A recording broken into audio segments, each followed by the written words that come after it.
双击加关注，每天学电路。大家好，这里是每一灯课堂。上节课我们讲到，这个4个整流二极管就可以构成一个桥式整流电路。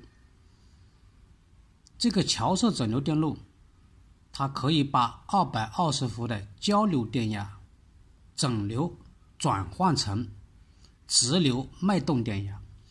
这个直流脉动电压就呈上正下负两端输出。我们知道这两端得出的电压，通过测试我们发现它的电压低于220伏，是吧？低于220伏就是这两端正负极输出的电压是低于220伏，现在是198伏。那么我们在这个开关电源整流输出为什么会测出是310伏左右的电压呢？这个310伏是怎么得到的呢？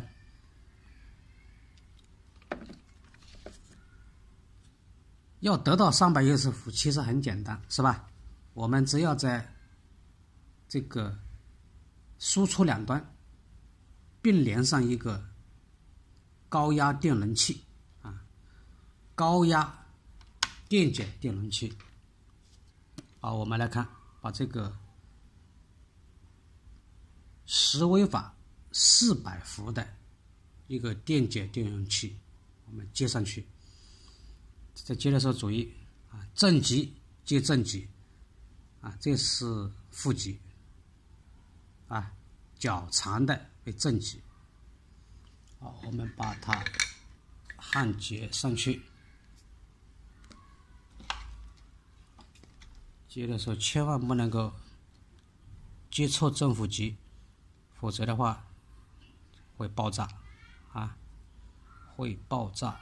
这个注意这个试验的安全。上面是正极，那么我们这里就接正极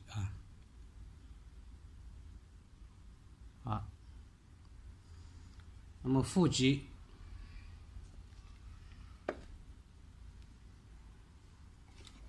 我们用一条线把它连下来就可以了。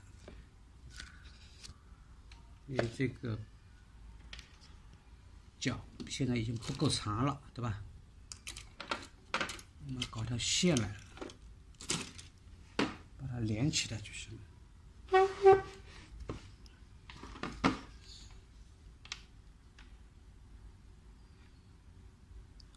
这里把它连起来，这就是这个电容器的负极。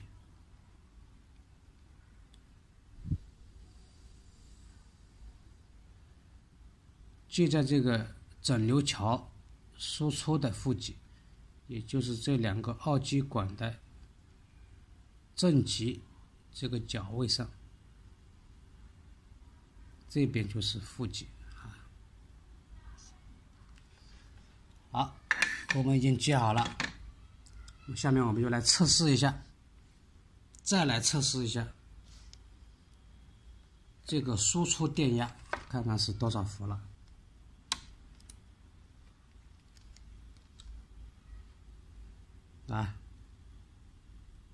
这两段输出，你看现在是324伏了。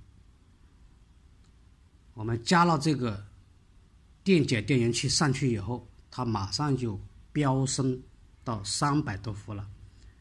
这就是我们开关电源整流输出的这个直流电压，我们说的300伏以上的直流电压。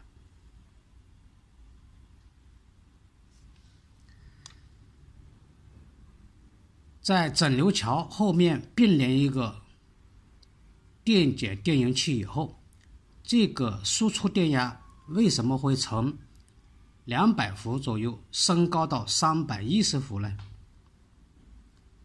大家可以讨论讨论一下啊，在评论区留言，欢迎大家讨论。好，这个视频我们就分享到这里，更多的电子知识请关注每一灯，我们下期再见，感谢大家的观看。